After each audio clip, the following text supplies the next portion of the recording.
ఒక ఊరిలో ఒక చిన్న మందిరం కట్టుకొని ఆయన ఒక గవర్నమెంట్ ఉద్యోగస్తుడు. ఆయన ఎవరండి?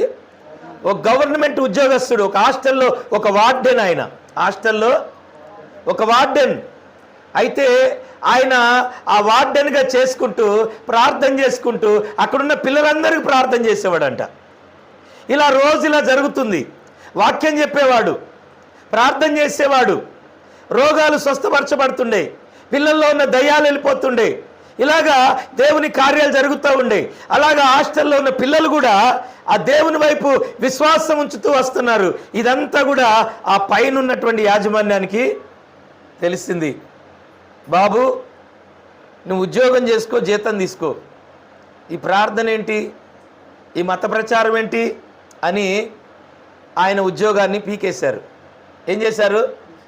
ఉద్యోగాన్ని తీసేశారు. అది గవర్నమెంట్ జాబ్, ప్రైవేట్ జాబ్ కూడా కాదు. ఆ ఉద్యోగాన్ని తీసేశారు. ఆయనకేంటి? దేవుని సేవ చేయాలి. ఆయనకి దేవుని పిలుపు ఉంది. ఆయనకంటే ఒక ఆశ ఉంది.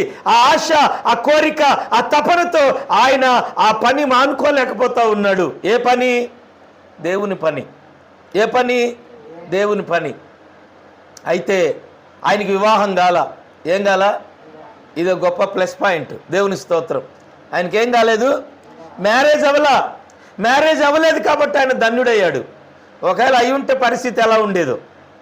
ఈ మ్యారేజ్ కాలేదు కాబట్టి, ఒక్కడే కాబట్టి ఆయన ఆ పల్లెటూరు గ్రామానికి పంపించాడు దేవుడు. ఆ గ్రామంలోకి వెళ్ళి ఓ చిన్న గుడి చేసుకున్నాడు. అప్పట్లో అక్కడ ఊరు పెద్దగా లేదు. ఏం లేదు? ఊరు లేదు పెద్దగా. ఓ చిన్న గుడి చేసుకున్నాడు పొలాల మధ్యలో. అదే దారిలో పొలాలకి చాలామంది పొలం పనులకు వెళ్తూ ఉంటారు, ఆడోళ్ళు మగోళ్ళు. ఆ పత్తి పనికి, మిరపకాయలకి, వరి పోతకి ఇలాగ ఎంతోమంది వస్తూ పోతూ ఉంటారు.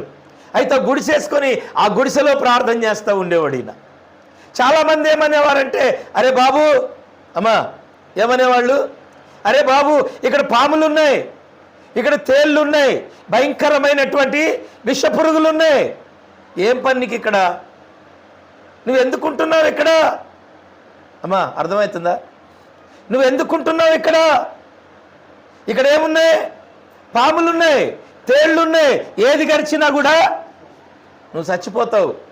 ఇక్కడ ఏం పని నీకు? వెళ్ళిపో నాయనా, నువ్వు ఇక్కడి నుంచి వెళ్ళిపో. అన్యాయంగా నువ్వు చిన్న కుర్రోళ్ళలాగా ఉన్నావు, యవనస్తుడివి, మంచిగా వివాహం చేసుకో, మంచిగా మీ తల్లిదండ్రులు చెప్పినట్టు విను, వెళ్ళిపో, ఇక్కడ వద్దు, చెట్లల్లో ఇక్కడ నువ్వు ఉండొద్దు నాయన అంటే ఆ వ్యక్తి ఏమన్నాడు తెలుసా? నన్ను దేవుడు ఈ స్థలానికి పంపించాడు. Praise the Lord. హల్లెలూయా చెప్పరేందండి? చేతులు ఉన్నవారు హల్లెలూయా చెప్పండి. హల్లెలూయా.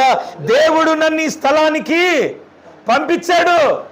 ఆయన నన్ను పంపించాడు కనుక ఆయన వెళ్ళమనేంత వరకు నేను వెళ్ళలేను. హల్లెలూయా. ఆయన వెళ్ళమనేంత వరకు నేను వెళ్ళలేను. ఎందుకంటే ఆయనే నన్ను పంపించాడు, ఆయనే నన్ను పిలిచాడు, ఆయన నన్ను ఏర్పరచుకున్నాడు, కాబట్టి నేను వెళ్ళలేను అని అలా కొన్ని సంవత్సరాలు అదే ప్రాంతంలో సువార్త ప్రకటించుకుంటూ మోకాళ్ళ ప్రార్థన చేస్తూ అక్కడే ఉన్నాడు. దేవుని స్తోత్రం. హల్లెలూయా. మోకాళ్ళ మీద ఉండి ప్రార్థన చేస్తూ ఉన్నాడు. దేవుడు ఆ వ్యక్తిని అంచెలంచెలుగా ఈ దినము 150 కోట్లు పెట్టి మందిరం కట్టాడు. దేవుని స్తోత్రం. హల్లెలూయా. ఇవాళ 500 రూపాయలకి 600 రూపాయలకి మనం అనుకొని చేస్తాం ఇళ్ళల్లో లేక. ఎన్ని కోట్లు పెట్టి మందిరం కట్టాడు? 150 కోట్లు పెట్టి కట్టాడు. 40,000 మంది ఆ మందిరంలో ఒకేసారి కూర్చొని లేచిపోవచ్చు. దేవుని స్తోత్రం. 25 ఎకరాల స్థలాన్ని దేవుడిచ్చాడు. ఎంత? 25 ఎకరాల స్థలాన్ని ఇచ్చి 150 కోట్లు పెట్టి మందిరం కట్టి నేను ఆరాధిస్తున్న దేవుడు ఎంత గొప్పవాడా! హల్లెలూయా. ఈరోజు నేను కలిగిన దేవుడు ఇంత గొప్పవాడని అప్పటికైనా నీ లోపల విశ్వాసం పెరిగి పూర్తిగా నువ్వు దేవుని మీద ఆధారపడతావేమో. దేవుని స్తోత్రం. హల్లెలూయా. నేను ఎందుకు ఈ మాట చెప్తున్నానంటే, దేవుడు ఆశీర్వదించింది ఏది గొప్ప కాదు. దేవుడు ఆశీర్వదించండి. నువ్వెంత కష్టపడ్డా, నువ్వెంత శ్రమపడ్డా, ఎంత కూడబెట్టినా ఆయన ఆశీర్వాదం లేకుండా అది గొప్ప కాదు. బైబిల్ ఏం చెప్తుందంటే నువ్వు ఆయన మాట విను, ఆయన నిన్ను గొప్పోడుగా చేస్తాడు. నువ్వేం చేయాల్సిన అవసరం లేదు, నువ్వు ఆయన మాట విను. చాలామంది ఈ చెవితో విని ఈ చెవితో వదిలేస్తారు. ఈ గుమ్మం దాటంగానే ఇవి వదిలేసి ఇంటికి వెళ్ళిన తర్వాత అదో పెద్ద రథనైపోతుంది. దేవుని స్తోత్రం. ఇక్కడిది ఇక్కడే, అక్కడిది అక్కడే. ఇక్కడ ఉన్నంతసేపు ఒకలాగా, అక్కడికి వెళ్ళిన తర్వాత మరోలాగా ఉంటారు. కానీ ఒకటి లోపటున్నా వెలుపటున్నా కూడా నువ్వు అలాగే ఉండాలి. Praise the Lord. హల్లెలూయా. ఎక్కడున్నా నీ విశ్వాసం తగ్గకూడదు. ఎక్కడికి వెళ్ళినా విశ్వాసం తగ్గకూడదు. ఆ శతాధిపతి అన్న మాట ఏంటో తెలుసా? మాట మాత్రము సెలవి. ఏమంటున్నాడు యేసయ్యతో? ఒక్క మాట సెలవిస్తే చాలు, నా దాసుడు స్వస్థపరచబడును. హల్లెలూయా. ఒక్క మాట దేవుడు నీతో మాట్లాడితే, ఆయన నిజంగా నీతో మాట్లాడితే ఆయన మాట మీద నిలబడే దేవుడు. Praise the Lord. హల్లెలూయా. ఆయన మాట తప్పని దేవుడు కనుక ఆయన నీతో మాట్లాడిన ప్రకారం నీవు కూడా ఆయన మాట జాగ్రత్తగా విని నిలబడితే రాబో దినాల్లో నీ స్థితి, నీ గతి, నీ పరిస్థితి సమస్తము మారిపోద్ది. దేవుని స్తోత్రం. హల్లెలూయా. రాబో దినాల్లో ఈరోజు నిన్ను హేళన చేసిన నీ బంధువులు, నీ స్నేహితులు, నీ శ్రేయభిలాషులు, నీ ఇరుగు పొరుగు వారు, నీ గ్రామం, నీ పట్టణం, నీ దేశం, నీ రాష్ట్రం, నీ పల్లె, నీ ప్రాంతం అంతా కన్నులెత్తి నీ వైపు చూసేటట్టుగా దేవుడు నిన్ను దీవిస్తాడు. Praise the Lord. హల్లెలూయా.